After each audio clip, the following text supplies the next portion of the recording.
shit. All right. What's up, guys? Yeah. 5150 Iconic. That's why I wanted to do the stream on Thursday. Originally, I said I was going to do it like here Tuesday, but I got tracking Iconic, and I thought, what better way to my studio and you guys than a live stream? So waited. What's up, guys? It's so nice to see you guys in the comments there. Barry, Gabriel, Maddox, Ray, Jaden.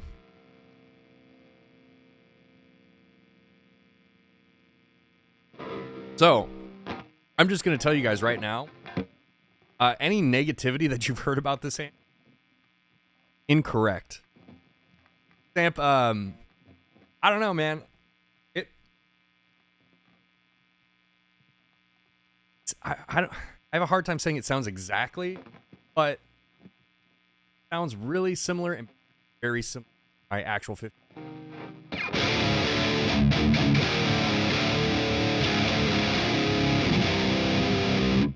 And yeah, so I don't.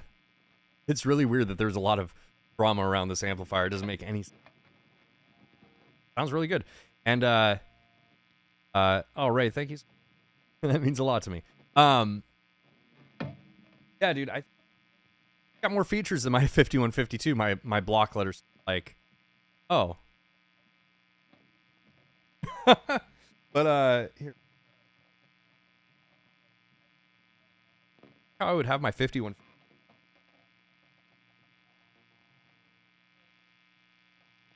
Five.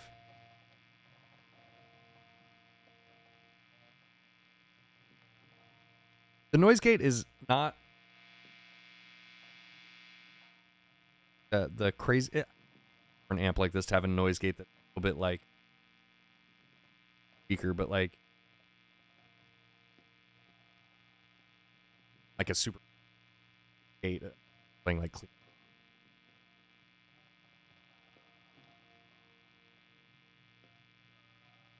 Which is actually quite a bit higher than I would.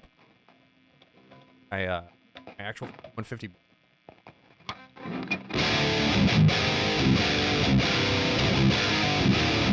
Oh, my voice is cutting out. Is it doing? I have a noise gate on my microphone, so you can't hear my string noise. I'll try to talk directly into it. Sorry. Hopefully, it's not cutting out when I'm talking directly into it like this, right? It's just when I lean back. Probably. Oversized cab. Yeah, Ray. So let me explain what I got going on here. This is an oversized cabinet. I'm not actually miking up the cab though. What I'm using, what you guys are hearing, is the 𝗦𝗐𝗘 plugin by ML Sound Lab. So I have it right here, and I know it's really small here. I'll blow it up so you can kind of see what's going on. But yeah, those are my settings. This is my preset. It says basically. Get up close. Okay, cool. Yeah, so basically, this is the closest IR software anything that I found that is close to my actual oversized recto cab. So that's why I'm using this. It's just easier than actually like miking up a cabinet, and being so close to me, I'm bound to kick that thing and mess it up. So it's just much easier to run it this way. I literally just got this thing before the stream, so I haven't ran it through my cabinet. Maybe my opinions will change, running it through a real cab, hearing what it sounds like in the room. But so far, man, killer. I don't know. It reminds me exactly of my block letter. I'm going to adjust the noise gate.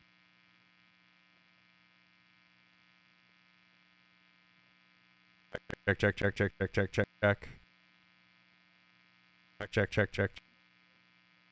Okay, need to drop that one. Maybe around there. That might be better.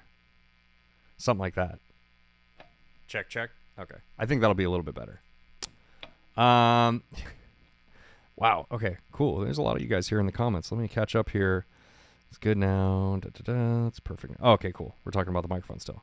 Yeah. So, anyways, yeah, 5150 Iconic, man. I don't get it. What load box am I using? I'm using 𝗬𝗓𝗏𝗧. If you can see that, this guy right here. It's a 𝗬𝗓𝗏𝗏𝗏. Yeah, it's the 8-ohm torpedo captor, not the Captor X, the older ones. Should sound tighter on a traditional Mesa cab. On a traditional, you mean a traditional as opposed to the oversized? Probably it would. This is the cabinet I like though. This is like my favorite cab, and honestly, my favorite setup of all time. I'm not bullshitting. Like my favorite setup of all time is probably just my block letter 5150 into this cabinet. And that's why I'm using the 𝗦𝗐𝗘 plugin. Is like I said in digital form. This setting that I dialed in on the 𝗦𝗐𝗘 plugin is probably the closest thing, just like sonically, that I can get to this cabinet, you know, like what it sounds like in the room at least. So that's why I use this in my videos a lot too. That's why I use this one. But yeah, man, it sounds beast.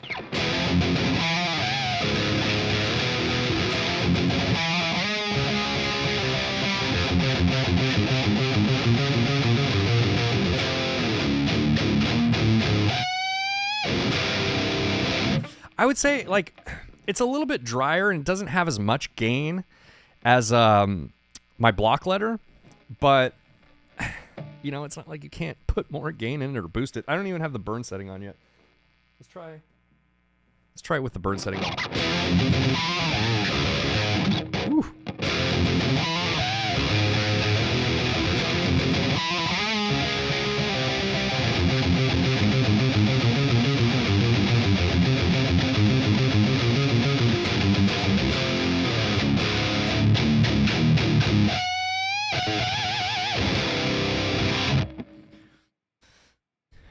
Ray, yeah, I agree. I like the block letter on a oversized cab a lot. I just like this cab in general a lot. Like it seems that the majority of things I play through it, I prefer on this cabinet as opposed to most cabs. But I was talking to my patrons about this the other day. I really need to get like a 1960 Marshall cab in here because that's like a very popular alternative option, I guess. It's like, you know, they're doing completely different things. They sound completely different, but I see a lot of people, you know, like in the heavy metal, extreme metal space using those 1960 cabs. So it's for a reason. So I definitely want to pick one of those up if I find a good deal on one. So we'll check that out.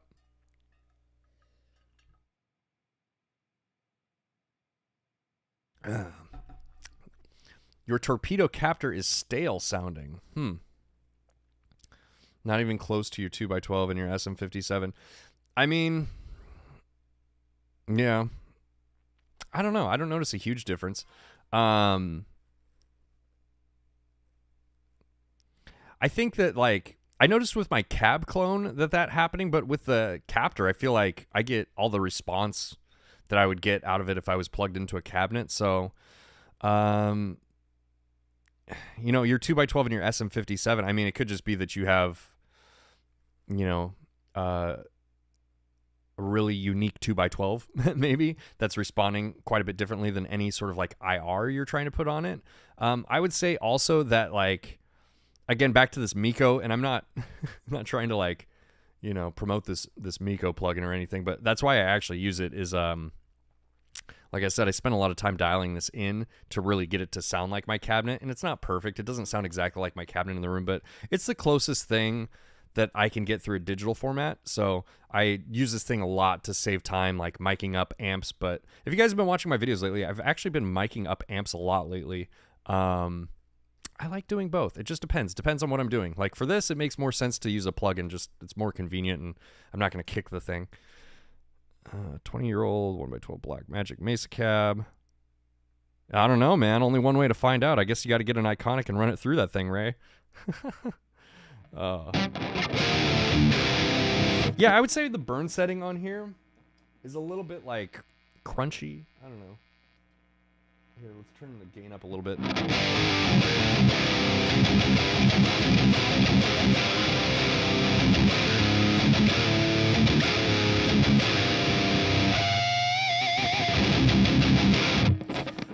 It's not bad though, man. Like, it's not like super crunchy. It's not super fizzy or hissy. Man, I should have plugged a boost into this thing. Yeah, I would say like that's the main difference I'm noticing in between this amplifier and my block letters is just like there's less gain.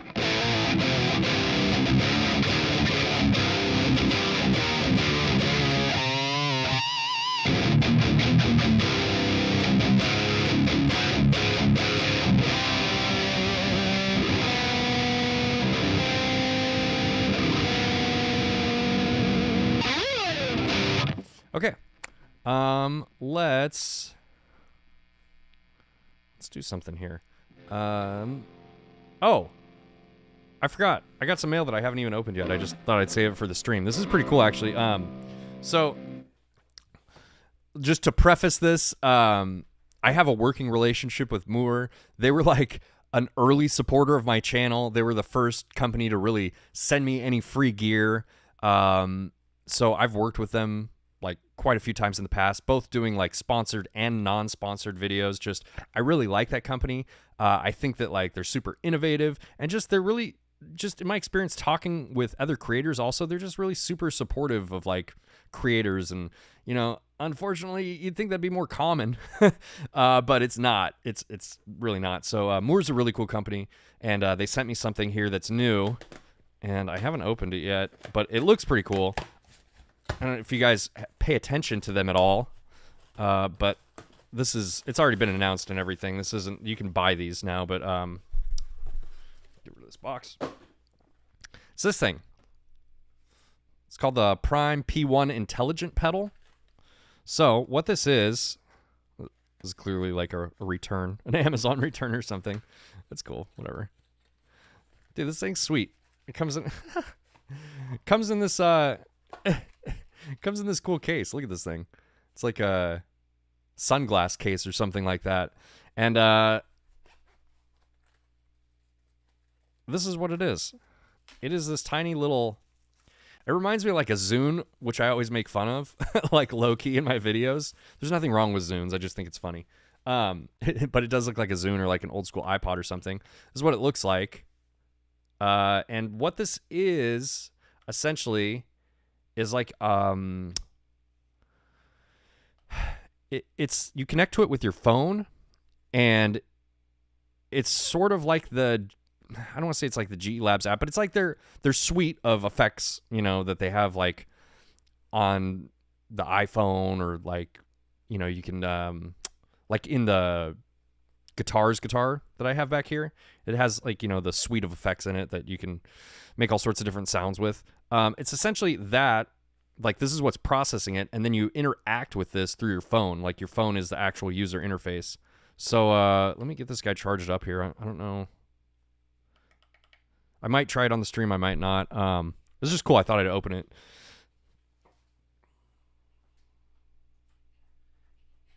Got a cable here.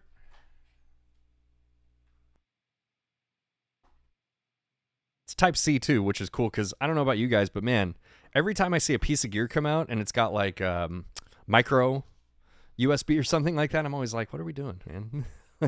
Put a Type-C connection on this thing. I don't really even have any micro USB cables anymore. Oh, man. Get some comments here. DOD grunge pedal would bring a good low end to that icon. Is that serious? I mean, don't tempt me. I will try a grunge pedal on this thing. I don't think it's gonna work out though. The grunge pedal is such a weird pedal, man. It's such a staple for that time and that sound. So,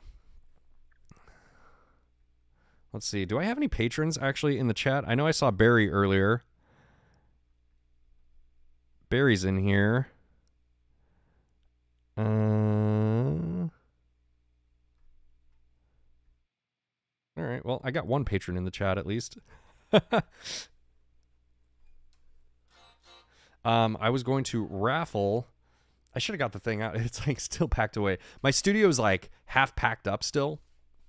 Like, it just, as soon as I got enough stuff to start making videos, I started making videos again. And then that's like the time I have is pretty much making videos. And I try and spend as much, you know, free time as I can, like unpacking and decorating, but it's just hasn't happened yet. Barry, there you are. Very serious. It's a very, very unstable pedal, but I mean, I've made wonders with a thing for live sound. Could be wrong. Oh, dude, Ray, I believe you. I believe you. I guess I'm skeptical. Just like anytime you bring a grunge pedal up, man, you just got to assume someone is making fun of it, right? But no, I believe you can do a lot of stuff with all sorts of, you know, the death metal pedal. It's funny because it's like people think I'm joking a lot of times, but the death metal pedal is actually a really good pedal, I think. You know, as long as you can deal with that much gain, because there's no gain control on it. But, you know, if you can and you like that sort of sound, it's a really awesome pedal. Okay. Well, Barry, I guess you're in here. That's enough patrons members. Let's do this raffle thing. So, I do this on my phone. There's probably a way better way to do this. Maybe I do. Okay. Hello.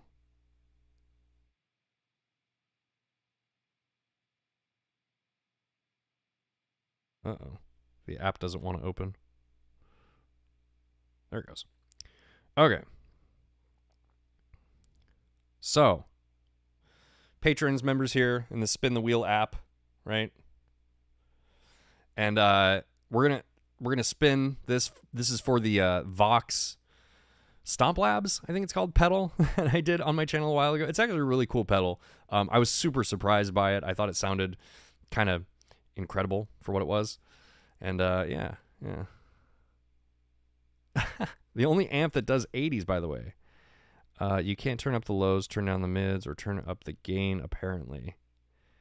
I don't know, dude. I think, like I said, I think it's behaving exactly like my 5150, just with less gain. Now, obviously, take that with a grain of salt, because I don't have them both hooked up right next to each other, and I'm not being, like, super objective about it. This is totally my first opinions on it, but I literally plugged it in, dialed in the settings I would dial on my block letter, and then turned it on, and I was like, oh, that sounds what I expected it to sound like. So, Fabio, oh, thank you, Fabio. I appreciate that, man. Okay, let's spin this thing and do this. Okay, so I'm spinning, and we landed on, oh, Royce. Royce. Oh, man. Okay. That was so close to being Irvin. It's so suspenseful. Royce is my buddy. Royce just moved to Denver. Royce is actually the guy who made this guitar. So, Royce, you're going to get a 𝗧𝗛𝗡𝗏𝗡, man. That's cool. Hey, Joey. Greetings from Greece. I've always wanted to visit Greece, man. That's funny. That's like one of my bucket list places to visit. Thanks for dropping in, dude. Appreciate it.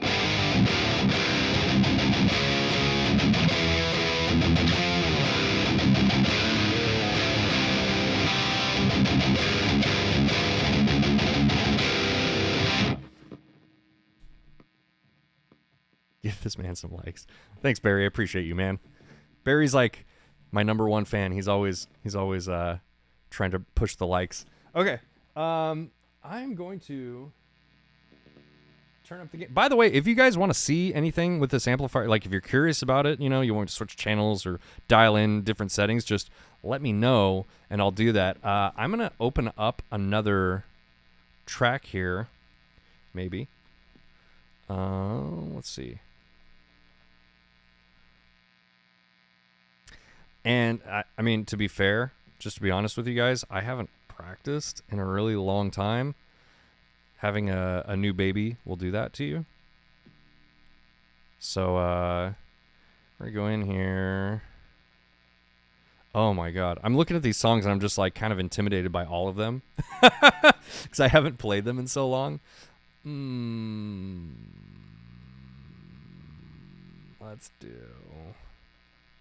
Let's do 10. Oof. This is gonna be rough, I already know. I'm apologizing now. No, I don't need to say that. Okay. And I'm still using Reaper even though I have Logic.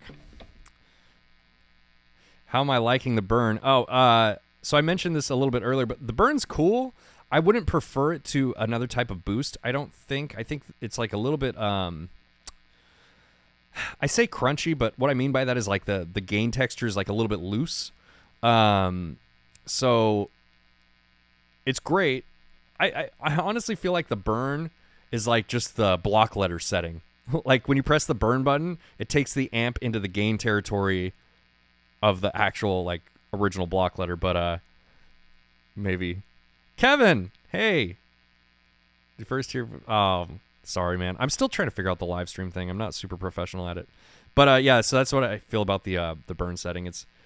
it's like, you know, it's fine. I think it's cool. Like if you don't have a noise gate or a boost and you just had this amplifier, you're covered. It's fine. You know, it works great.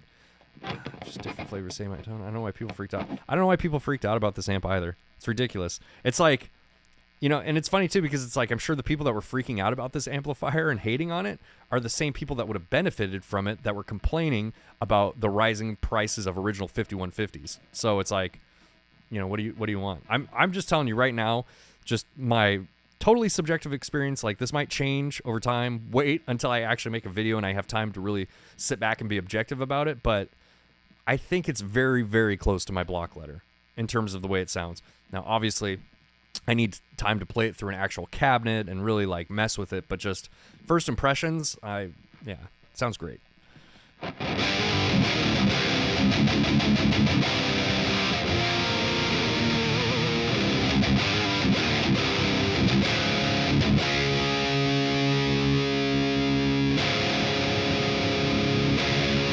Oof. Chug string. I was going out of tune. Okay. I'm gonna see if I can even play this song, man. It's gonna be rough. Oh, I should probably go ahead and turn this thing down a little bit first. And mute. Which guitar is that? This one? No. This one. I think. What the hell's going on here? I have to look at it this way. Guitar. It's left guitar. Let me mute that one. Let's turn Jamie down too. I need so many damn vocals in this thing while I'm trying to practice. Hey, Apoplexia, what's up, man?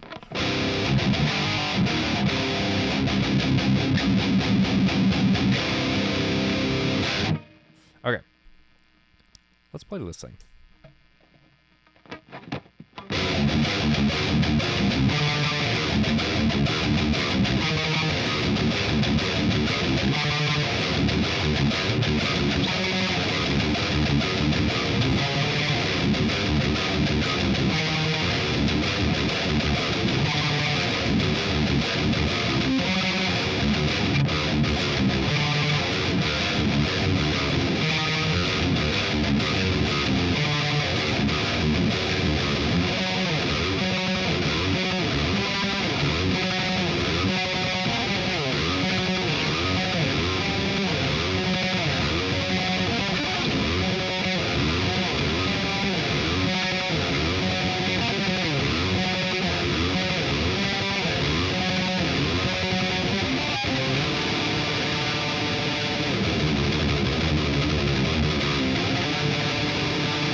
was rough.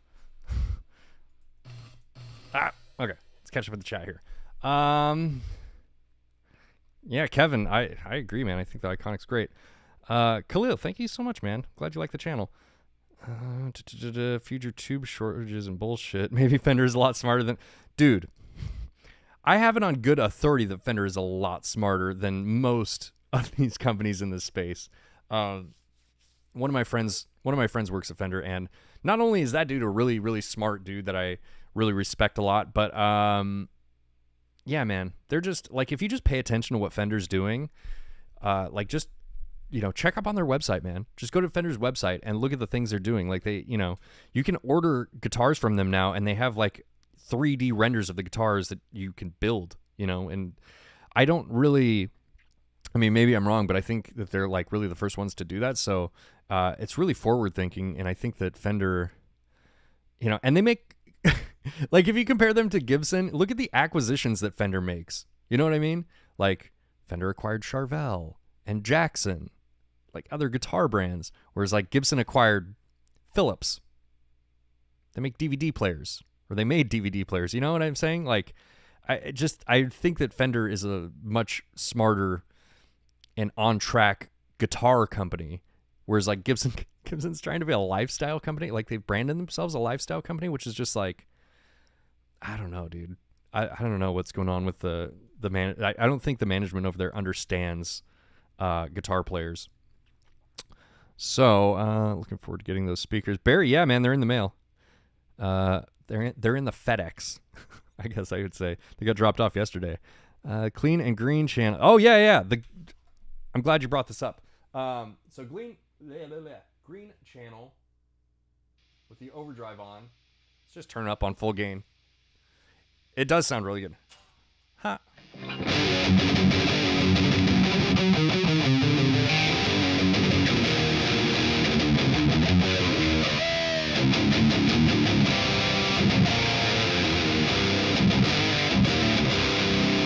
I actually like the green channel a lot on the block letter as well, but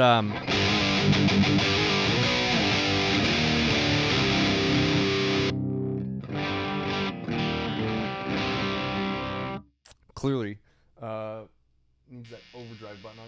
I don't know. I feel like, God, I can't believe I'm saying this, but I feel like this amp doesn't have as much gain as I want out of it. Even with the like if we go back, it's the burn, like full gain.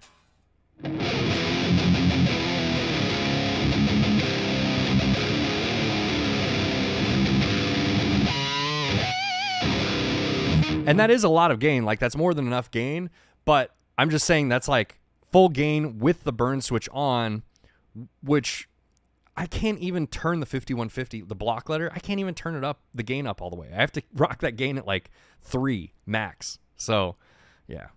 I like the guitar. Oh, awesome, Clue. I'm glad you like them. Own flavor compared to the rest of the EVH line, Nick. Yeah, I feel like it's definitely like that EVH more modern sort of thing, but they geared it more to be like the original block letter 5150 in terms of like voicing and everything. I think it's very, very similar. Guitar. You don't want me as a guitar teacher. I'm a terrible teacher. So still an American Me, and are they still kicking? So no, I'm not in a. So here's the thing.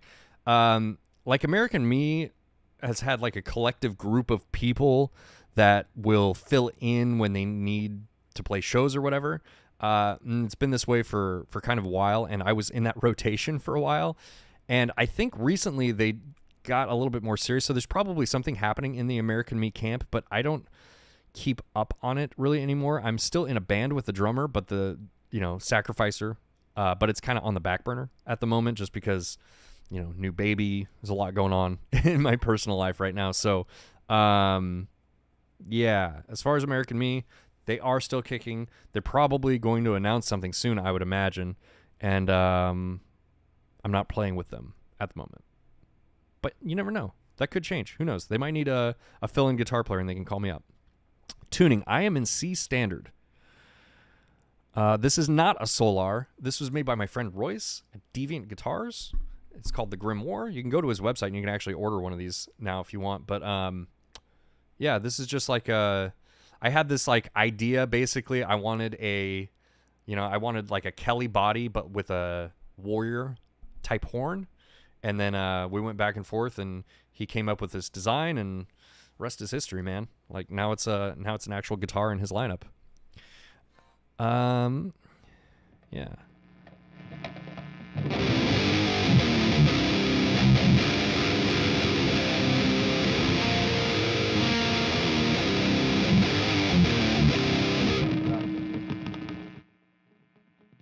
Yeah, like I said, probably more gain than anyone needs. Let's try messing with these settings here a little bit. I haven't even really...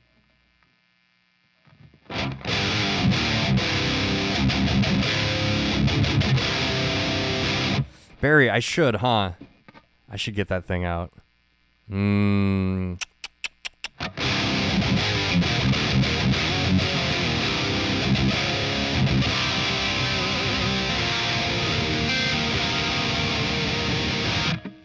Yeah.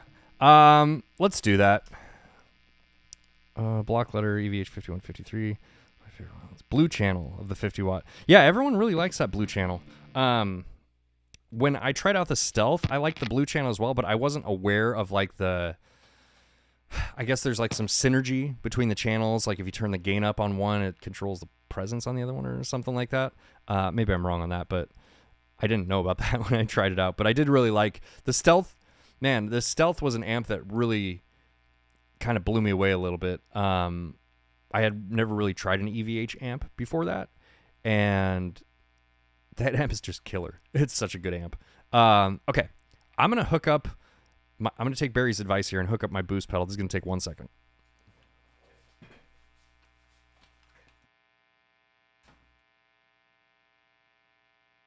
The thing about these odd-shaped bodies, hard to get them to stand up.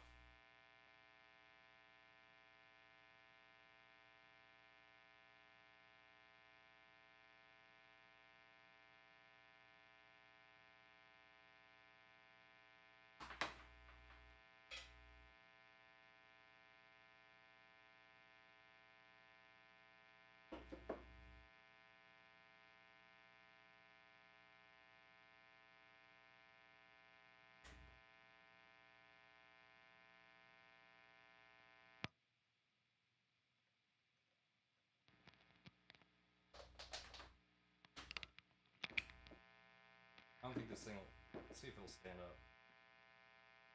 Oh, look at that. It stands up. All right. Okay. Drop my pick. Woo! Is that on? Oh, it's not even on. Okay, let's... We're going to turn the gain way down on this guy.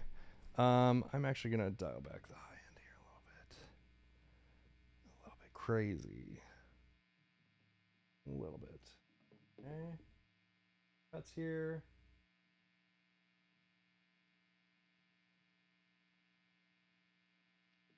Okay. You have that set correctly. Let's try it.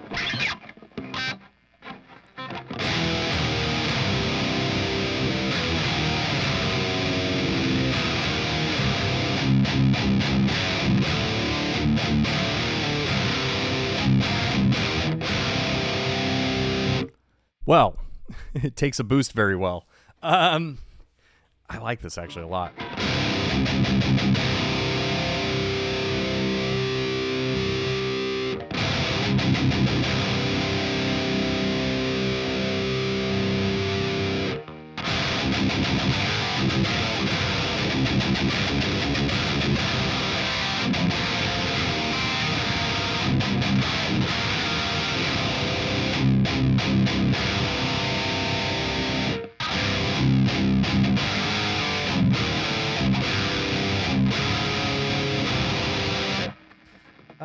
You know, this is without the boost.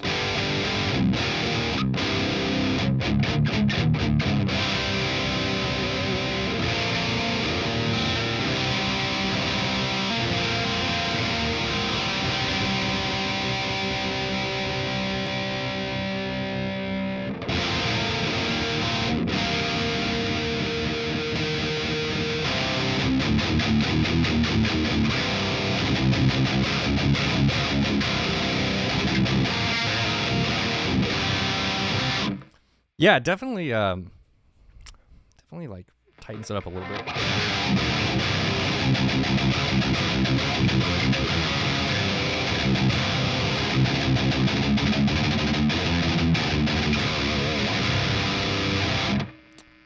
Let's do another song here. We'll try it with this boost. Lost the low end, but that's what a bass is for, yeah. It's weird in the high end, definitely thicker, but that high end is just nasty. I disagree. I think the high end sounds fine. I know that's everyone's like hot take is like, oh, it's fizzy in the high end, but it's like, I guess. I don't know. I don't think it's any fizzier than any other amp I've ever played. But that's just my opinion. Again, I haven't played. Maybe I'll change my mind when I, play it through the actual cabinet in the room. But I don't think so, dude. I think it is very, very similar to the block letter. Oof. 16. Let's try it with this song. Oh my God, there's so many project files. Hopefully you guys are better at like organizing and managing your project files than I am. Oh my God. Okay, is this one? Probably this one. Probably this one.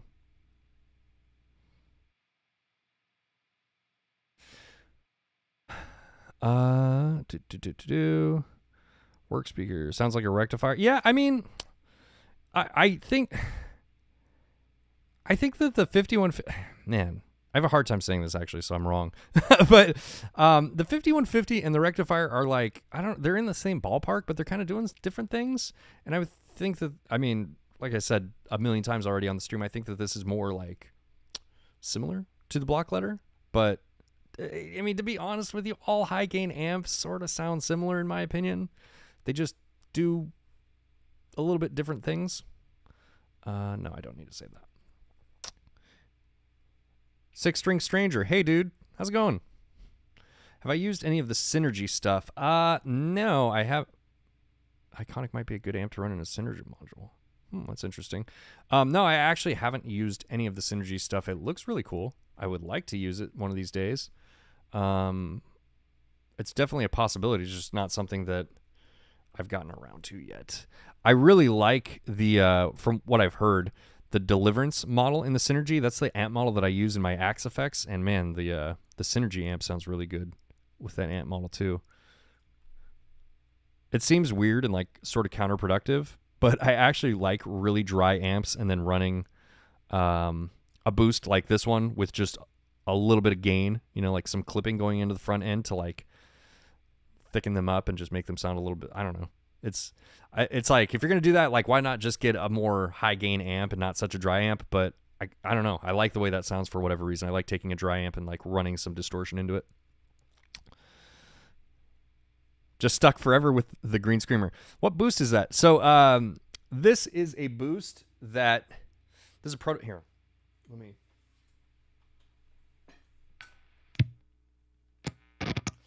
I don't know how much I should really talk about this yet, but whatever. You guys are here. I'll talk about it. This is a prototype boost that I'm building with my buddy Shay from This Heavy Earth Effects, and kind of explain what I got going on here. This is just, so this is nothing like the final version. The final version is going to be much, much different than this. This was just like a prototype for me to play around with some different ideas. But basically what this has going on here is it's got a low cut here. You see boom? That actually like is just a high pass. So it cuts out the low end. And then I have tone controls here. You have a low and a high tone control. Level, that's obvious. And then this bite, what this is actually like, there's a notched mid in this pedal. I wouldn't say it's like cocked wah, but it's definitely a notched mid. It's like a mid bump. And this sweeps your mid frequencies. So setting it around here has sort of like, it's not the same as like a Fort and Grind or something like that, but it's similar. Like it gives you some of that sound in your chugs if you're into that thing. And then we have the gain here, but then there's clipping modes. So if you guys are familiar with like the 𝗦𝗦𝗘𝗏𝗍𝗍 pedal, this is very similar to that. The clipping modes work the same. I think it's like silicone, LED, and something else. Maybe a hybrid of the two. But basically, you can adjust the different clipping modes here. And I just turned the gain up just a little bit just to actually be able to use this clipping mode, because I like this bottom clipping mode, whatever it is. It's probably the silicone, I think. Silicone, whatever. I think that's the clipping mode I like. But basically, that's what's going on with this pedal. It's sort of like a Swiss Army knife boost pedal. Has a lot of different things going on in it.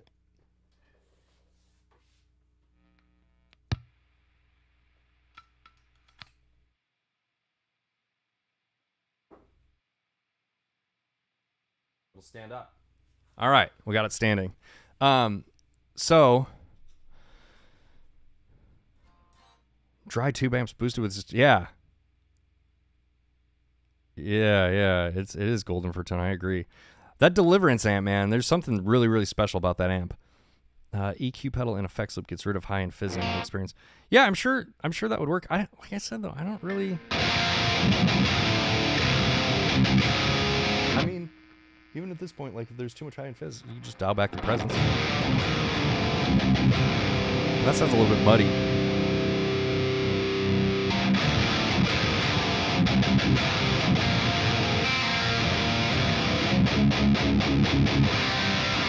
Basically, it reverses the polarity of the 𝗦𝗦𝗘𝗏𝗏. Deep reference. I like that. Yeah, so the big difference, though, in between the gain staging on this pedal versus the Plumes is this actually has twice the gain, which I told Shay I didn't like. I was like, dude, this is too much gain, man, because, like, listen.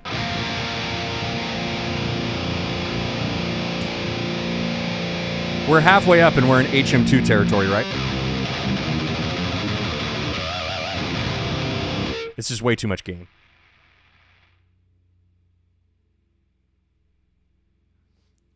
And Shay really likes that, though. Shay really, this heavy earth effects, the thing about all of those pedals is, like, Shay likes to put a lot of options in there, and most of them have options where you can open up the pedal and you can adjust different settings actually inside the pedal.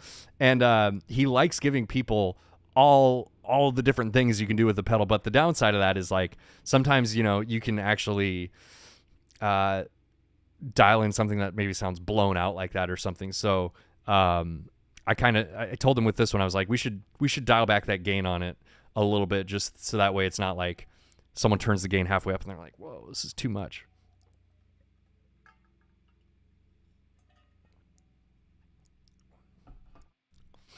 The liver kick pedal, I'm not familiar with that one. Boost pedal these days, Seymour Duncan pickup booster. Ooh, interesting. Interesting. That sounds cool. Yeah, I've never actually used a Seymour Duncan pedal, I don't think. I'm going to have to check one of those out. That sounds interesting. Okay. Song. Did I turn the volume down on this already? I think so. Let's double check that. I did. Okay.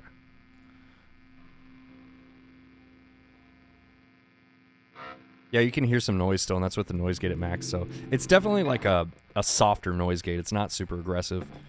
Let's play this. I don't know if you guys can hear my neighbor mowing the lawn. Great time to be live streaming, huh? Okay, let's do this.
Man, I haven't played the song in so long.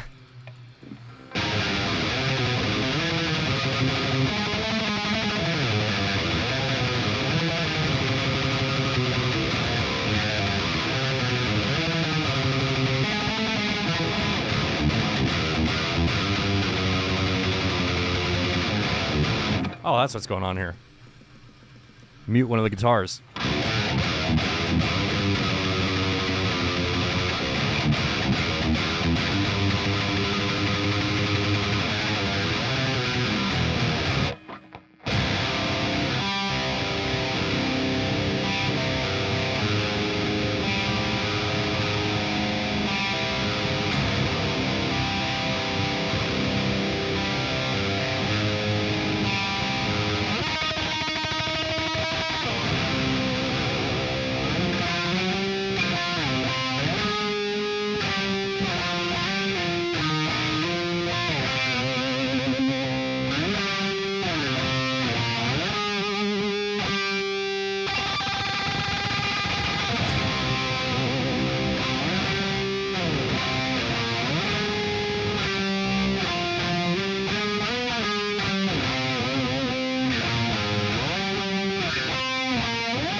Oh, can you not hear the drums at all?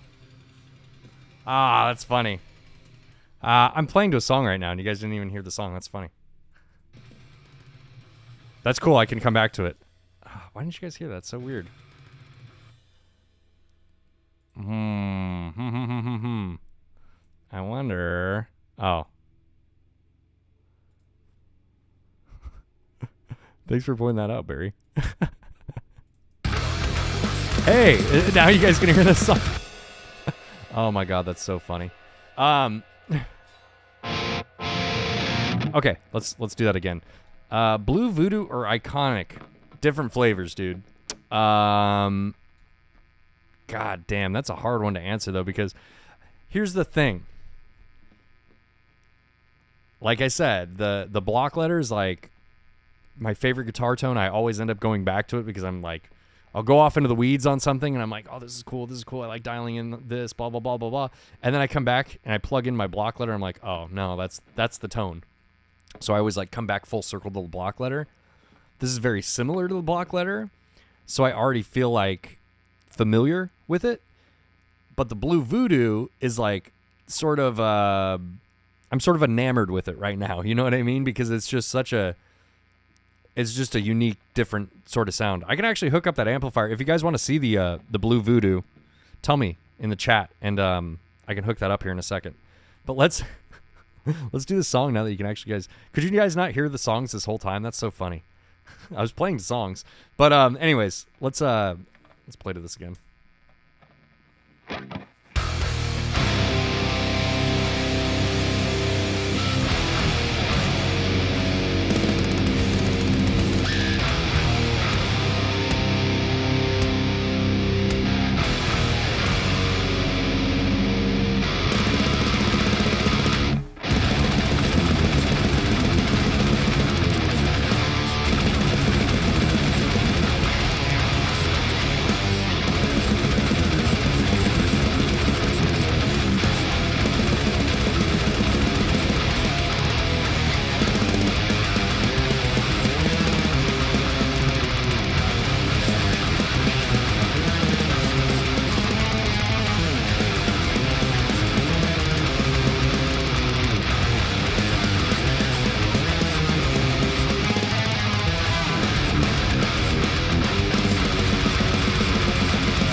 There's the end of the song. Okay, cool. I'm glad glad we got that sorted out.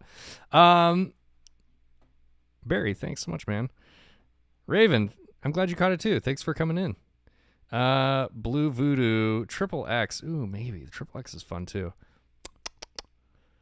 Blue Voodoo. Okay. Let's yeah, why not? Let's hook up the Blue Voodoo. This is gonna take me 1 second here. We'll do that real quick.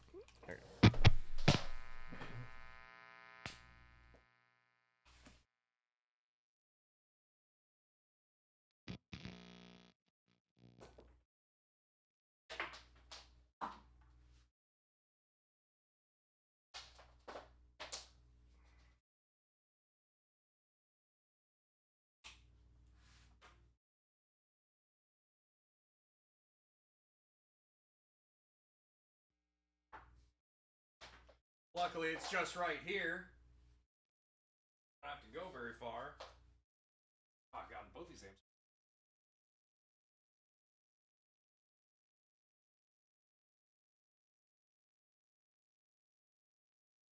You know what?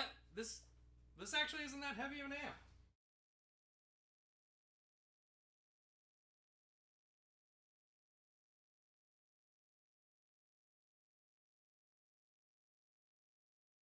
This one though, god damn.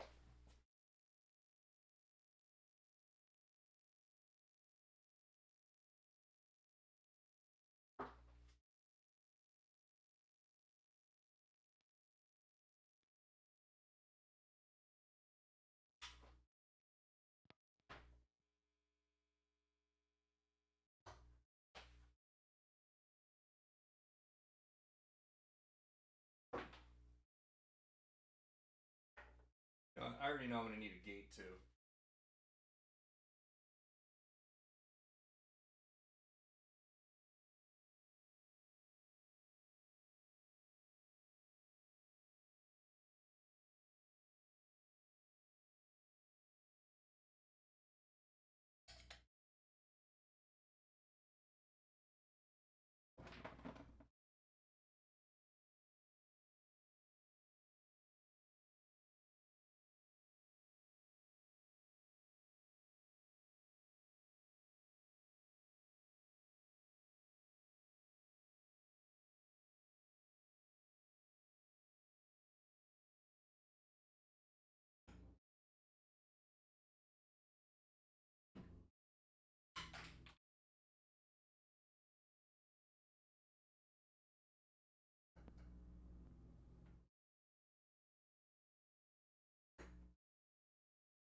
Okay. Okay. Hopefully I hooked that up correctly. Let's see. Get any sound.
There we go.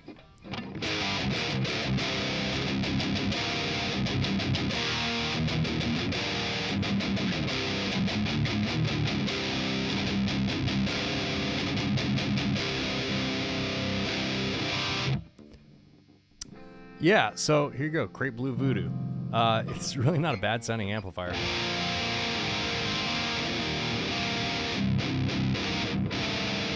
I almost think though that I'm getting like a much lower output out. Hold on one second. Let me make sure I don't have anything screwy going on.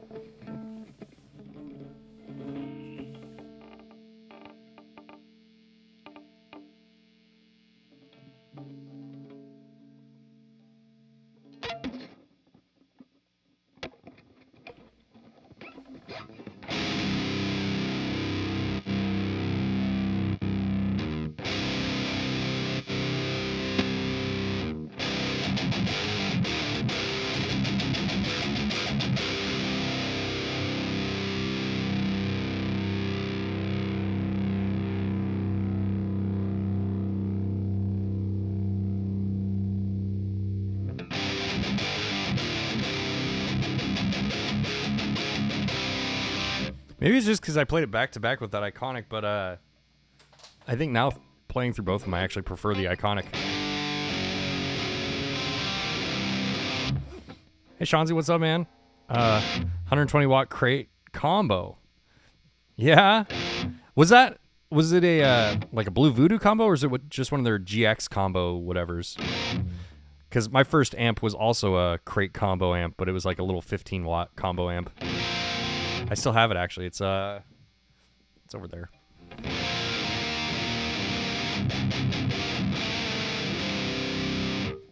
Yeah, this is significantly quieter for some reason.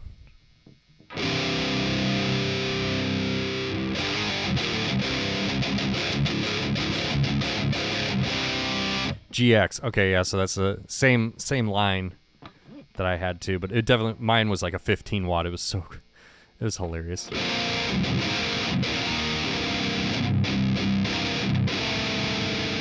Yeah, the iconic definitely was way more full, huh?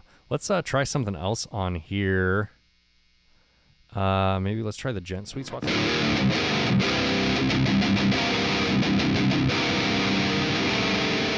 sounds a little bit better. Bogner Uber Sweet Spots. Ooh, hate that one. Let's try the Anger Sweet Spots.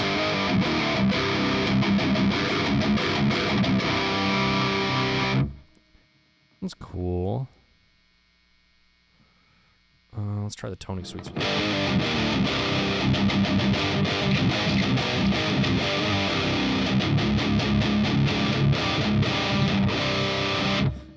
Do a video on what, Barry? The GX amp or the... Yeah, this Tony Sweet Spot's much better. I'm liking this one. There's one more I want to try. Oh, let's try the Mars GNR Sweet Spots. I really like this one a lot.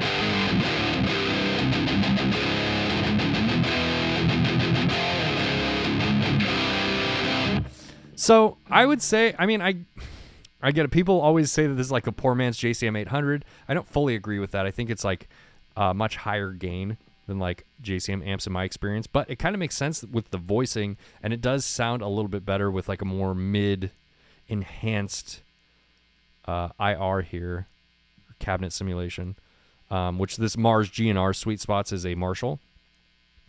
I'm not sure what the Tony is. Let's go with Mars, actually. Man, that one sounds good. I like this one. I'm going to scroll through these real quick here. Oops. That's not what I wanted to do. Or...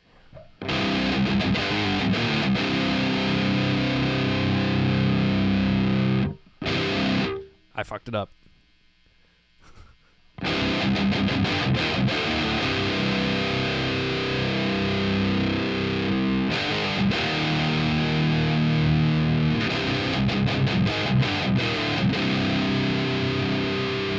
Turn the impedance up here a little bit.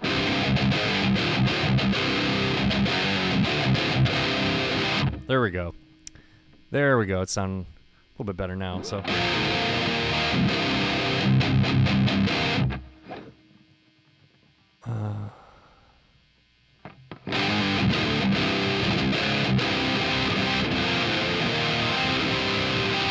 Let's try so since you guys can actually hear the songs that I'm playing to now, let's go back to that first one. This is a song that I actually warm up with all the time. Just because it's got like kind of a wider variety of like picking techniques in it. Guitar from the Tomb. I did. I got an Iconic. You just missed it. I had it hooked up. I was playing through it. If you can you rewind live streams while they're live? I think you can, right? If you rewind a little bit, you can see it in the live stream. Yeah. Okay. Let's go back to song 9. Tony, it is a 𝗦𝗍𝗘𝗏𝗏. Thank you for chiming in on that. That's awesome. It's a good cab pack in that 𝗦𝗍𝗘𝗏𝗏. It really works well with this amp.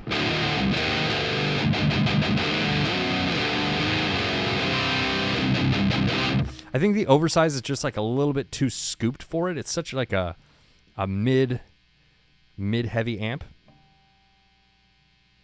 If I gotta go, sorry. Oh, all good, man. Thanks for coming into the stream here. I'll see you around, dude. I'll talk to you on the Instagram.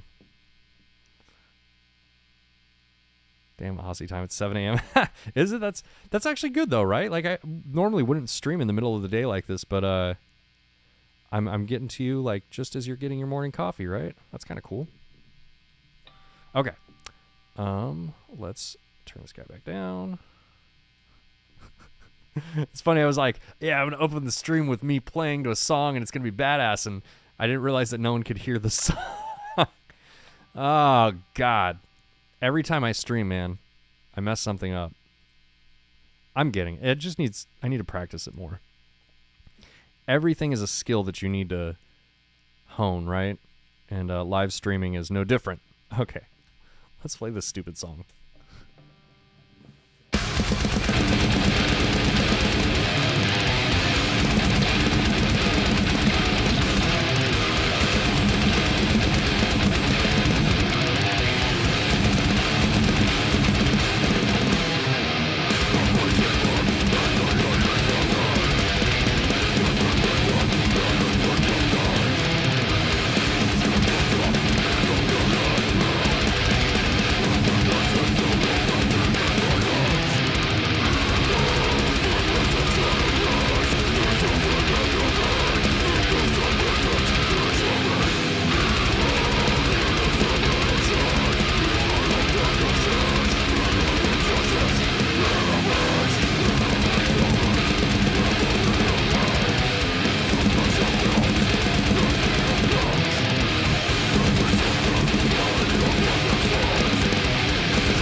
Oof, that was rough.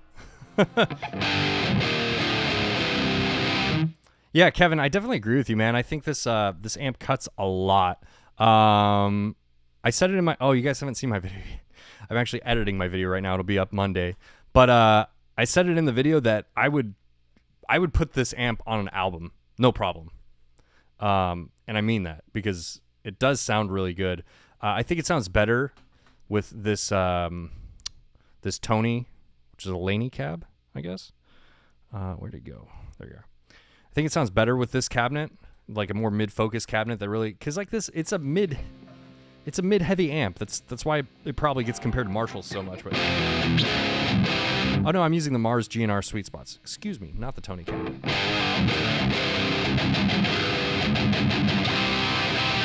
I think it sounds really good with this cabinet specifically. Guitar from the Tomb. Oh, thanks, dude. Appreciate that. I'll catch up with you next time. Yeah, the death metal thing. Dude, it's funny because every time I get a comment about like, you know, all you do is play downtune riffs or like this, like I get complaints about it. I just lean into that more because I'm like, oh, okay, good. I should do that more often, you know? 𝗏𝗏, as in Tony, maybe. Justin, yeah, maybe that's what the 𝗏𝗏 cabinet is. I'm not really sure. Here, why speculate? Let's just look it up here. Let's see how many tabs I can open on my browser before I crash my computer. If the stream ends abruptly, you know why. 𝗦𝗍𝗘𝗏𝗏 plugin. So, according to their website here, can I bring this over here? Yes. Okay. Let's see. Where are you? 𝗦𝗍𝗘𝗏𝗏 plugins. Okay, so this is what I'm using. This is the plugin that I'm using for the guitar sounds. If you didn't catch this earlier, it's going through a load box. It's a torpedo captor, and then directly into my interface. And I'm using the sound that you're hearing is one of these cab sim packs through the 𝗦𝗍𝗘 player. Let's see here. So Mega Gen Essentials, Uber, Classified, Mega Green. Ooh, I don't have the Mega Green. Duh, Anger is an angle. Duh. Can't believe I didn't put that together. Mars Silver. I don't see it on here. Did I miss it? Am I crazy?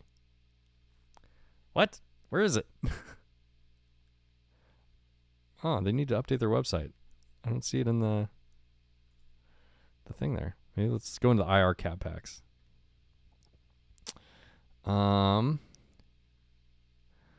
Anger, Mega Original. Damn, there's a lot of cab packs in here. Mars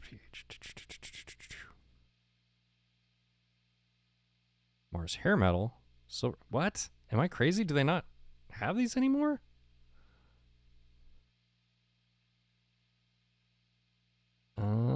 I mean, correct me if I'm wrong. Maybe I'm just dumb and don't see it, but I don't see any 𝗏𝗏𝗏𝗏 pack in here. Mr. I think he played 𝗦𝗍𝗏𝗏𝗏. Yeah, I mean, that would make sense if that's what it was, if it was the 𝗏𝗏𝗏𝗏 pack and it was a 𝗦𝗍𝗏 cabinet. But, the guitar is perfect. Let's get a mix. Newsflash. It sounds good on its own. It's probably trash live or recording. Yeah, I mean, Kevin, that can definitely be true, but I think you can have both. I think you can have... Oh, it's right here. 70s Giants. Okay, so it's included in another cab pack. What does it say here? 𝗏𝗏𝗏𝗏, based on 1974 𝗦𝗍𝗏𝗏 clip.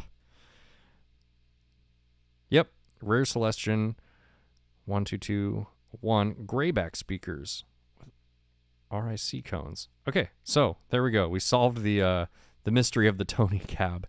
It is indeed a 𝗦𝗍𝗏𝗏𝗏 cabinet. I wonder what the Mars one is. It must be in the hair metal cab pack then, huh? Mars GNR. I mean, that would make sense, right? Doesn't say that in here though. I wonder what the GNR is. I mean, I assume it's a like a slash cabinet, right? GNR, like what else would that be? But I don't see a silver. No, it's definitely not the silver. Well, whatever. I'm playing. I mean, you can see it inside the plugin. It's called the 𝗦𝗣𝗔𝗡𝗏.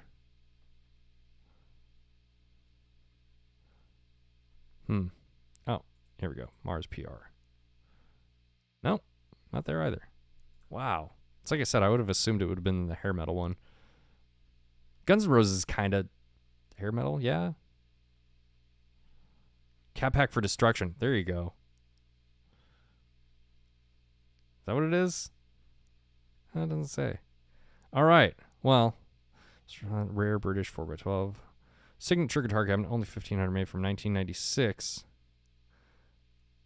That sounds like it. Okay. Well, whatever. I mean, you guys see it here. 𝗦𝗡𝗔𝗡𝗏. That's what I'm playing through with this guy. We're assuming it's some sort of Marshall cabinet. It's in the classified pack. Oh, that would make sense. I already closed the thing. All right. We'll assume it's in the classified pack. You're probably correct. That would make sense.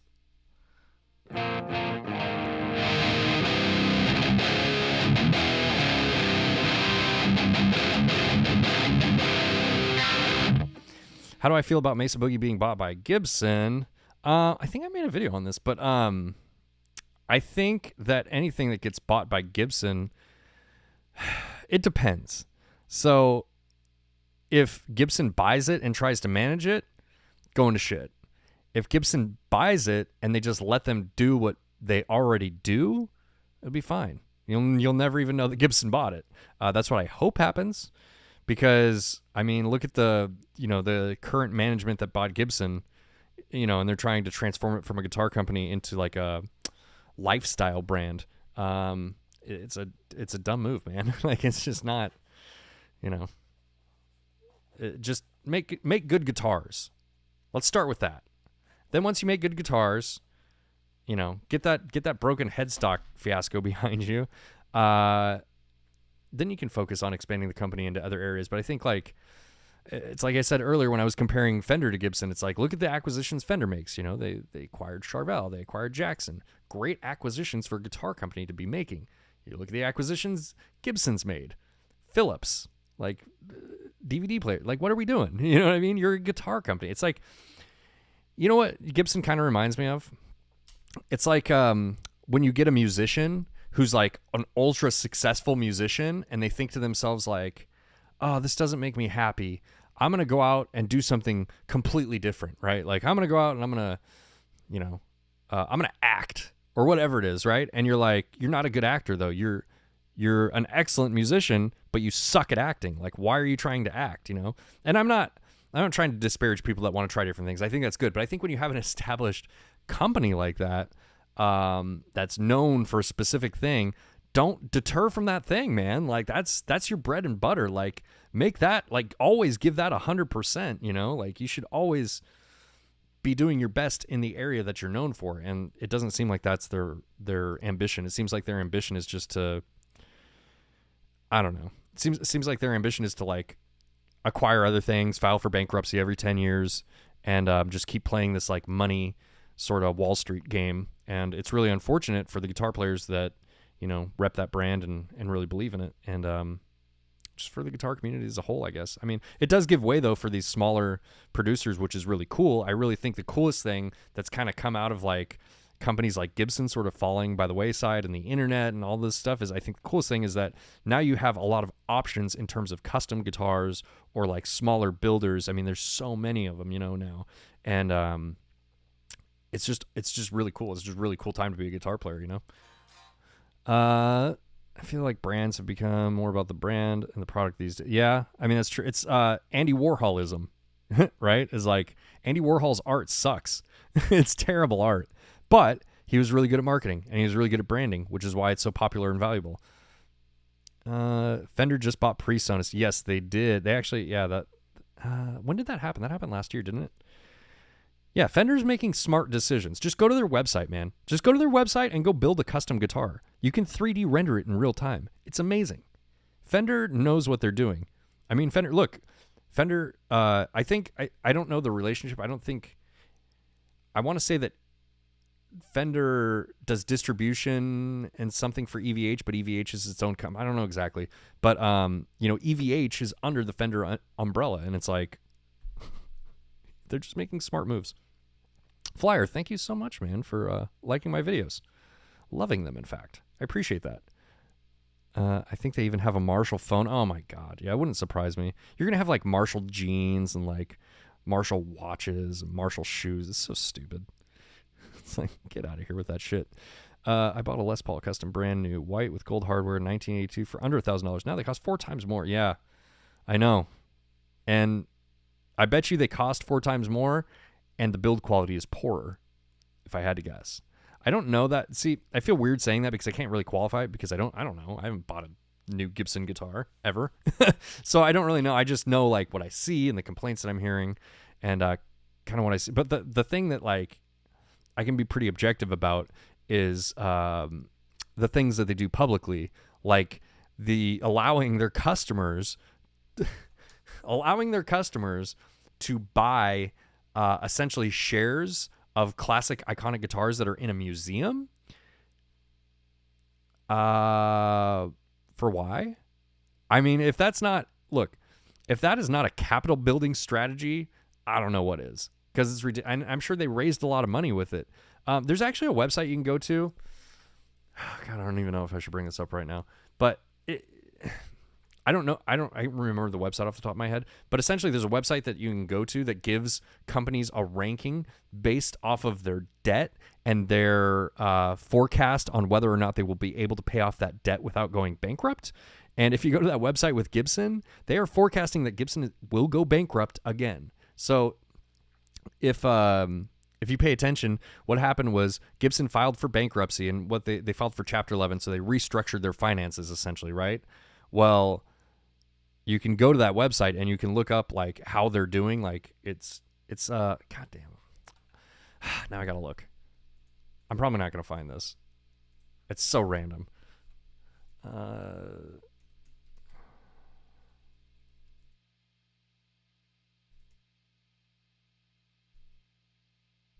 Let's see. It'd be amazing if I found it.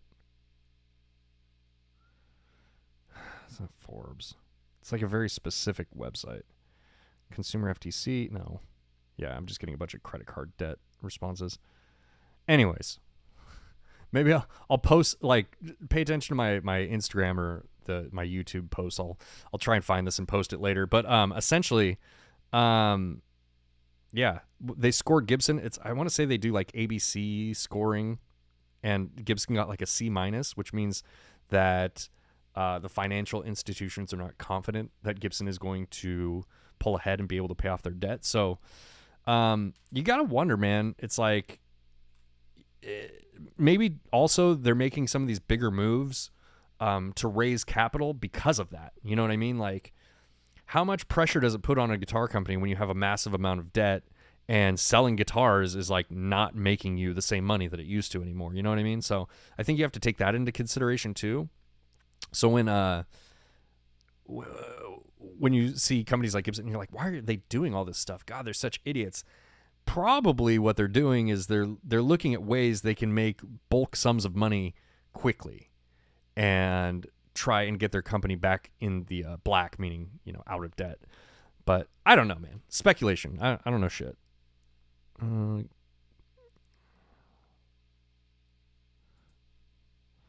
Yeah, Nick, Gibson's on kick with making super limited, hyper expensive signature guitars.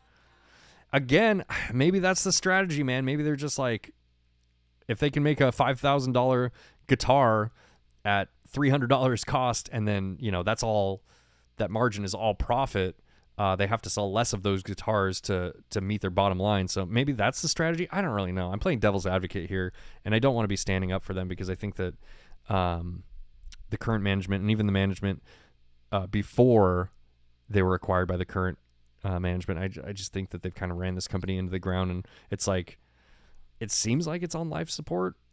What that means for back to the question, what does that mean for Mesa Boogie? I don't really know, man. Because if Gibson goes under, right, and they file for bankruptcy and they fold, right, does that mean that Mesa Boogie folds too? Like the name, you know? So then Mesa Boogies might become collector's items, but it'll be sort of like VHT and 𝗏𝗏𝗏, right? Like, I'm not saying that that's the same situation that happened there, but it's like VHT and 𝗏𝗏𝗏, everyone knows like this is essentially the same shit. It's just called 𝗏𝗏𝗏 now, not VHT, right? So I think that if like Gibson folded, probably that's what would happen with Mesa Boogie. I don't really know. Maybe they would retain the name, but I think that probably you would see, you know, Mesa Boogie amps being released with like the same logo and everything. They would just be called something slightly different. Guitar Center also in bankruptcy. Yeah, I think Guitar Center is the same situation, Chapter 11, meaning they're restructuring their finances. But where Guitar Center is going to win, if they're smart, is they're going to push really hard on their online used gear sales. Because if they consolidate their stores, meaning they close a bunch of their stores and essentially turn their stores into warehouse, like hub sort of, you know, essentially where you can go in and trade in used gear for cash, and then they can sell that used gear online and ship out of those stores. I think that they would have a much lower cost, and, you know, they would have like much lower expenses essentially. And probably that, I don't know. I mean, I'm just speculating, but I'm guessing their online sales, especially now, are probably the lion's share of their profits. I don't know though. I'm interested to see what happens with Guitar Center, because I just feel like the more and more things go online and direct to consumer, why do people need Guitar Center? Like, you don't need it anymore. You know what I mean? Like, everyone's just going to go to Reverb, because if you're a manufacturer, you could just make a Reverb store and sell your shit directly on Reverb. And Reverb, correct me if I'm wrong, someone in the chat, but Reverb is the number one, what am I trying to say here? Reverb is like the number one destination for online music sales. I believe that's true. I want to say like Reverb gets like 65% of the clicks when people are searching for musical gear, and like the next runner up is Musician's Friend, and it's at like 30% or something like that. So yeah. All right. I could talk about business stuff all day. I really like that stuff. But anyways, Gibson's playbook sounds like Harley's, and that didn't go great. Oh yeah, I don't know much about Harley Davidson, but I do know what you're talking about. That's yeah, could be. Boogie saw the digital takeover and got out. Maybe. I think what happened with Mesa Boogie is, I think like it's just, again, I'm kind of like pulling this out of my memory. Maybe I'm wrong. Maybe these facts are incorrect, but I feel like it was just the original owner, right? Sold it and just, you know, I mean, he's got to be old at this point, you know, like how long do you want to work in your own business? And, you know, if you see a payday and you can take that payday and then just go on a salary in the business that you build and just keep running it, like that's a good move. Like people make a whole career out of that. You know, they build businesses and then sell them, and then they work them for a while, and then they build a new business and sell them. Like, I think that's a legit career strategy, to be honest with you, if you're good at that. So who knows why Mesa Boogie sold, but my guess is that's probably what it is. You probably have an owner or two owners that were like, hey, we had a good run, man. We're getting older. Let's just sell this thing and, you know, we'll work part-time. I'm guessing. I don't know. Total speculation. Yeah, brick and mortar is on life support, and it makes me sad. Yeah, Justin, I mean, that's true, man, but it's sad. But then if you're a consumer, do you really like you can't have your cake and eat it too, right? Like, as a consumer, it's great. Dude, I can order something that's at my house, like delivered to my doorstep the next day. I don't even have to leave to go get it. It's amazing. You know, it's like, so that is what it is. You know what I mean? It's like, no one cries that there aren't carriages being pulled by horses anymore because cars are more convenient, you know? So it's kind of a similar thing there, where it's like, yeah, brick and mortars, they're going away. But I think that probably what you're going to see with brick and mortar, which is really actually great, because like in the 90s, early 2000s, you really saw the takeover of big box stores, kicking out mom and pop stores. Well, as all that commercial property decreases in value, hopefully what you see is some of that turn into residential, right? So like maybe we can get this residential situation under control, you know, turn some of that commercial property back into residential because it's not valuable as commercial property anymore. So there's that. Actually, I heard this great talk about how that's going to be what happens with malls. Is like malls are just going to turn into condos essentially, which I think is kind of an interesting strategy. That was like in a real estate class that I took. But anyways, so there's that. But then as commercial prices also come down, you'll probably have more mom and pop stores coming back in, like specialty type stores. And yeah, you know, I think that that's a good thing in the long run. Miss interacting with other musicians. You mean like in stores? Do you not interact with other musicians?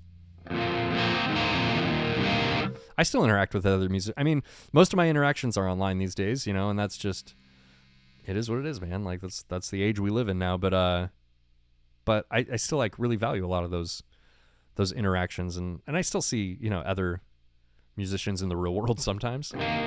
Especially if we play shows. We played our last show in like November, I want to say, something like that. And it was cool, man. It was really, really cool. It's a good time. Okay. I think maybe I'll do one more song here, and then I gotta cut the stream off. I've been streaming for an hour and a half. Holy shitballs. Time flies, man. This is a lot of fun. All I grew up in is becoming commercial space and condos. There you go, man. So maybe that real estate class was right. Because they were, you know, I don't know if you guys have ever gone to like one of these real estate classes, but they're interesting. You know, I went to one just to kind of see what it was all about, and one of the big things they were talking about, one of the big real estate strategies going forward. So if they're talking about it, this is something you might see more and more happening over the next like 5 to 10 years or something like that. But one of the big strategies they were talking about is like, hey, there's these dead malls that are on these huge leases that, you know, are just swimming in debt essentially because they can't pay for these buildings. Like, this commercial space is worthless. And, you know, you can go in there and turn these into condos. And they broke down the math on it, but it was like essentially you know, you gut the mall and then build condos inside of it. And you can even, you know, build recreational centers, whatever. I mean, because think about a mall. A mall is a really big structure, right? So you turn that all into condos. And especially like with rent being what it is, you can actually make a good amount of money doing that. So huge cost entry getting in. But if you could finance something like that, which there are people out there that can do that. So that's why I'm saying you'll probably see that in the future. I'm sure you'll see more and more malls turning into like condos or recreational centers or things where they can actually lease, you know, units out to people.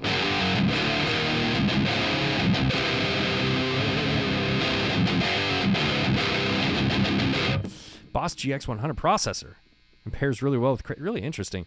I was actually looking at one of those things. I don't know, man. I gotta be honest with you guys. Like, the Boss stuff, to me, it always feels like outdated when it comes out. You know what I mean? Like, the GT1000 Core didn't come out like a crazy long amount of time ago, but you look at it and it's got like an old school calculator LCD looking screen on it, and it's just like the navigation's not good. That's why every time you see someone reviewing it, they're always using the editor on a computer, because it's like the only way you can really edit it, you know? So I don't know. We'll see about the GX100. I'm interested to maybe I'll get one of those in the future here. I'm posting a bunch of stuff on my Reverb here soon, so if I move through a lot of that stuff, then I'll have some more money to spend on something other than an EVH Iconic. So maybe the next thing is the Boss GX100. Bring on the riffs. Yeah. Dunlop Ultex 7. Actually, yes. Dunlop Ultex 73 picks. I used to use those all the time before I used the Jazz 3s. Excellent picks if you like full-size picks. The Ultex actually is really like good about not wearing down super quick also, if I remember. But I used to use those exact picks. That was what I used before the Jazz 3s. And then I just got kind of hooked on the Jazz 3s. I don't know. Epic Games bought a mall and is turning it into their dev studio. Genius move. I wonder how big that mall is. I mean, maybe they need all that space for their dev studio. Especially if they're developing like virtual reality games. You probably need like a big space to test those games out in, I would imagine. Owner of Boss RV 500. Yeah, they're Boss. I don't know what to say about them. It's like, you want to root for them. They're like a legacy brand, but it's like every time they come out with like a I mean, how? Okay, here's a good example of what I mean with Boss being always behind the ball, right? How long did it take for them to release a new HM2 pedal? Like they missed the like everyone else was releasing HM2 pedals, right? Everyone else was releasing HM2. There was this huge HM2 craze, and then like once it died down, they're like, oh wait, we have a new HM2 pedal. You know, it's weird. It's like, bro, like you don't have those schematics. Just go make more HM2 pedals, you know? Anyways, okay. Maybe there's a reason for that. I don't know everything. I'm just a guy on the internet. I did 9. Let's do 10 again since you guys can hear the music now.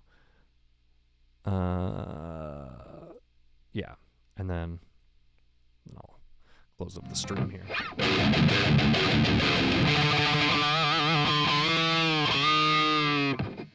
Okay. Woo!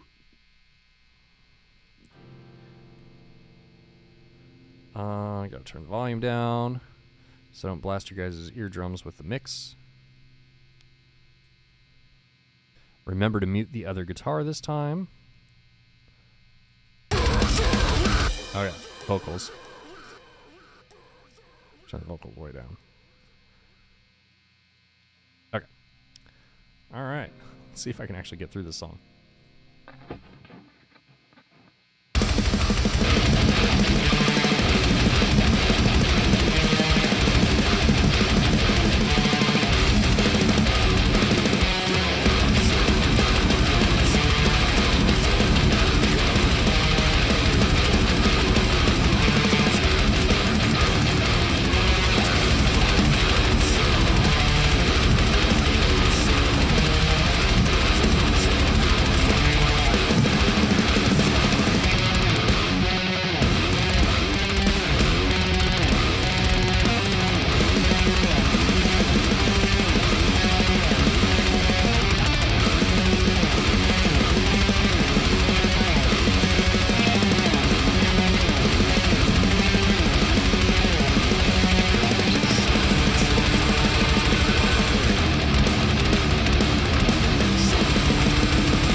That was actually much better.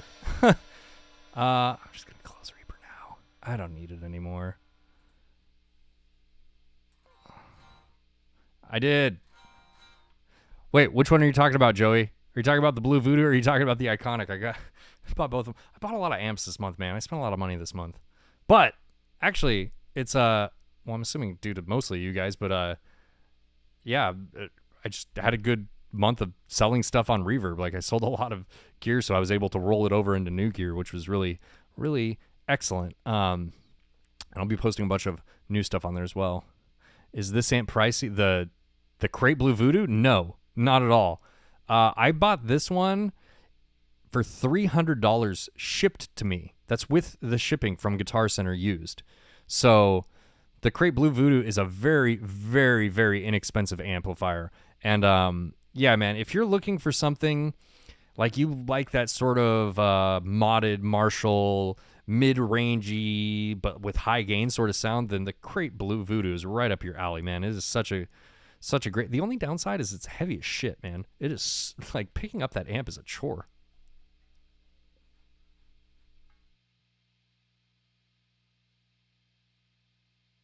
Yeah, so if you guys are into that, let me go here.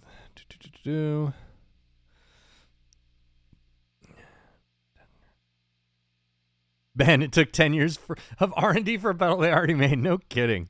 Oh my God, it's true. It's so funny.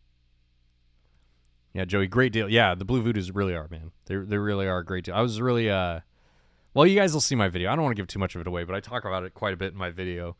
This was sort of like a bucket list amp for me because it was an amp that was very popular when I first started playing guitar, and I owned a Crate amplifier when I first started playing guitar, so it was like the only brand I was familiar with anyways. And I always wanted to play one, and I don't know, never, you know, by the time I actually owned a tube amplifier, it was a PV, and I was already in, you know, down that path, I would say. So it's really cool actually having one now and being able to play it. And I was so surprised, man. I thought this thing was going to sound like shit, being honest with you. Like, I thought it was going to sound fucking terrible. And no, it actually sounds really cool. Just got here, cranked that thing. Oh, man. Okay, here, I'll give you some sound demos real quick.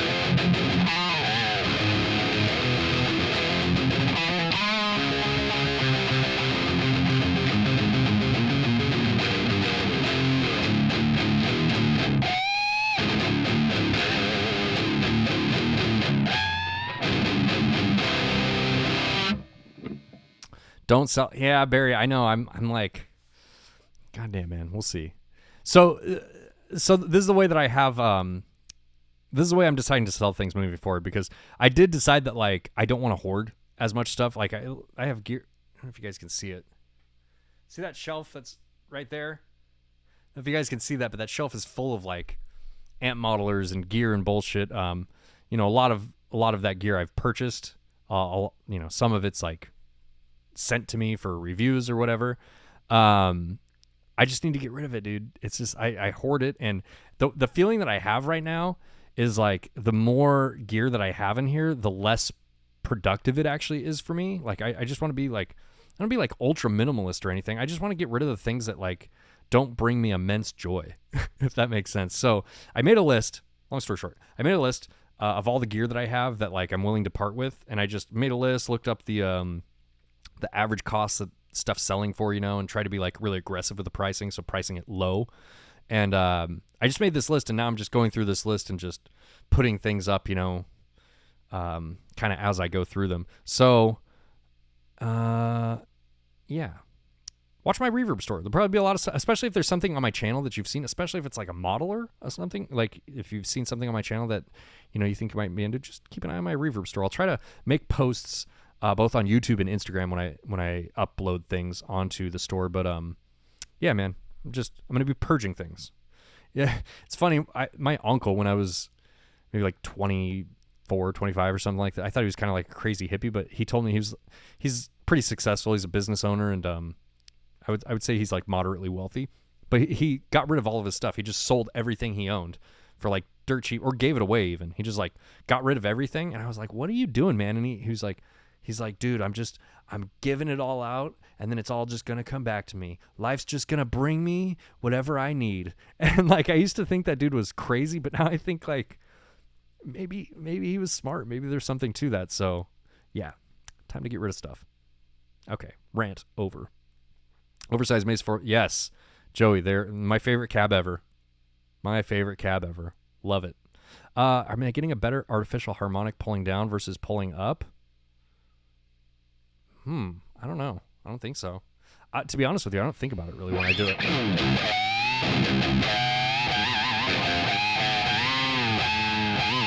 Do you mean like that, like bending up? I don't think it makes a difference. All I'm doing like to pitch harmonic is this is like my picking, you know, and I just pick really hard, and then you're muting with like this part of your thumb.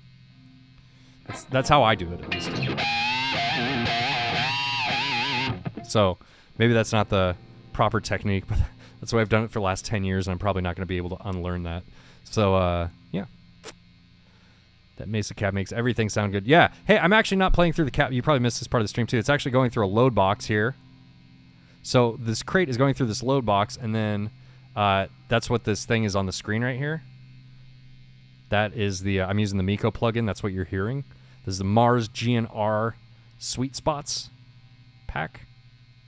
Yeah. Oh, a bunch of gear recently. Yeah. So, all right, I gotta wrap this thing up. It's almost 3 o'clock. Holy shit, man. That 2 hours flew by. We'll do more live streams in the future. I want to do this more, and this was actually much easier. Like, I didn't have to set up cameras or anything. I'm just using the camera on my Mac, and it's actually easy to set up and pretty easy to do. So we'll get back to the Monday morning streams. That's something I really like doing. I just got to get back on that schedule again. It's been to kind of fill you guys in. Like, you know, I have a new baby. She's very young. She's like 3 months old at this point. So the sleep schedule has been kind of crazy and all over the place. That's why I stopped those Monday morning streams. But that is something that I am going to get back to here. So yeah, we'll do that again soon. All right, let me just check here real quick.